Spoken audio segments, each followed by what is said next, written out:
madaxweynaha jamhuuriyadda federaalka Soomaaliya mudane Maxamed Cabdullaahi Farmaajo ayaa goordhow gaaray magaalada Baydhabo ee xarunta ku-meel gaarka ee maamulka Koonfur Galbeed.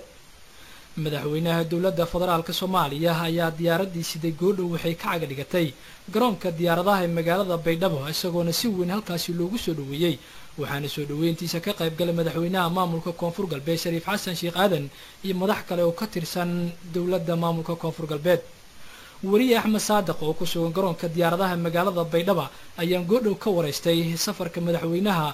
uu ku tagay magaalada Baydhabo ee goordhow diyaaradiisa halkaasi ka caga dhigatay.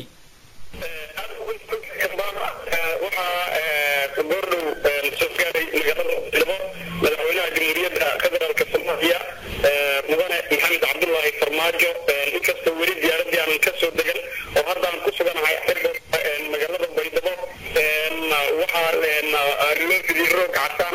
oo runaatii lagu maamuusayo madaxweynaha in uu ku socdo inta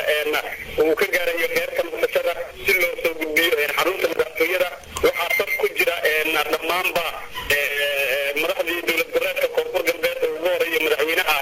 dowlad goboleedka Koonfur Galbeed Soomaaliya Shariif Xasan Sheekh Aadan runaatii soo dhaweyntan waa ay ka duwan tahay soo dhaweyntii loo sameyn jiray madaxdii ka horeysay madaxweyne Farmaajo markaan tusaale aan usoo qaato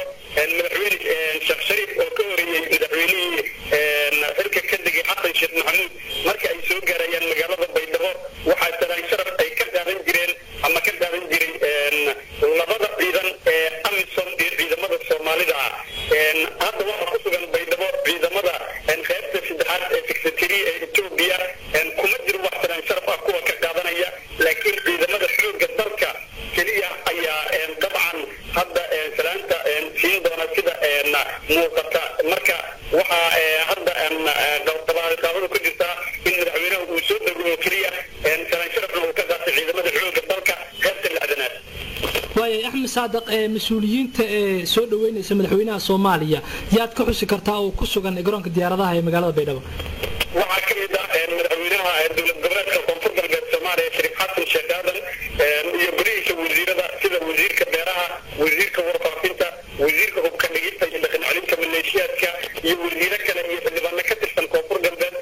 ku-simaha gudoomiyaha gobolka maadaama gudoomiyaha gobolka wafdiga uu la socdo sida la ii xaqiijiyey oo madaxweynaha uu noqday wasiirkii gaashaandhigga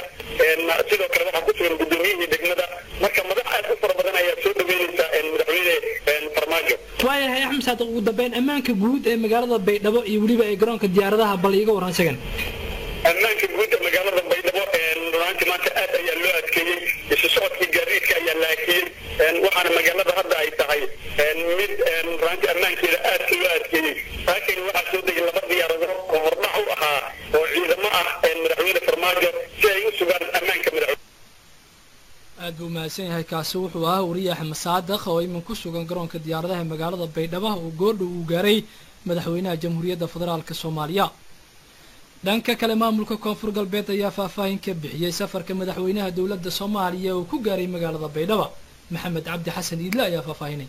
cabdiraxmaan ibraahim aadan sate wasiirka wasaaradda arrimaha gudaha ee maamulka Koonfur Galbeed Soomaaliya oo goordhow la hadlay idaacadda Simba ee magaalada Muqdisho ayaa faahfaahin ka bixiyay wafdi uu hogaaminayo madaxweynaha dowladda Soomaaliya Maxamed Cabdullaahi Farmaajo oo gaaray magaalada Baydhabo ee xarunta gobolka Baay. wasiir sate ayaa sheegay in sababo kala duwan madaxweynaha iyo wafdigiisu ay u gaareen maanta magaalada Baydhabo ee xarunta ku-meel gaarka ee maamulka Koonfur Galbeed waxaana uu sheegay in ujeedka ugu weyn ee halka ay u gaareen wafdiga madaxweyne Farmaajo ay tahay arrimaha la xiriira gurmadka abaaraha iyo xilligan xaaladaha bini'aadanimo ee ka jira deegaanada maamulka Koonfur Galbeed Soomaaliya. waxa uu sheegay in wafdiga madaxweynaha ay la kulmi doonaan guddiga gurmadka abaaraha ee maamulka Koonfur Galbeed Soomaaliya isla markaana ay ka wada hadli doonaan arrimaha la xiriira sida ugu fudud ee loogu gurman karo dadka abaaruhu ay saameeyeen. waxa uu intaa ku daray hadalkiisa in sidoo kale ujeedka wafdiga ay qayb ka tahay dagaalka lagula jiro al-shabaab sidii loo dardargelin lahaa isla markaana ciidanka maamulka Koonfur Galbeed Soomaaliya iyo kuwa dowladda Soomaaliya ee ku sugan gobolada Baay iyo Bakool ay u xoojin lahaayeen howlgalka ka dhanka al-shabaab ee goboladaasi ka socda. madaxweynaha dowladda federaalka Soomaaliya mudane Maxamed Cabdullaahi Farmaajo ayaa maanta ku soo wajahay magaalada Baydhabo. ujeedka ugu weyn waxa uu yahay sidii xaaladda dhibaato abaareed ee ka jirta dalka guud ahaan gaar ahaan deegaankaas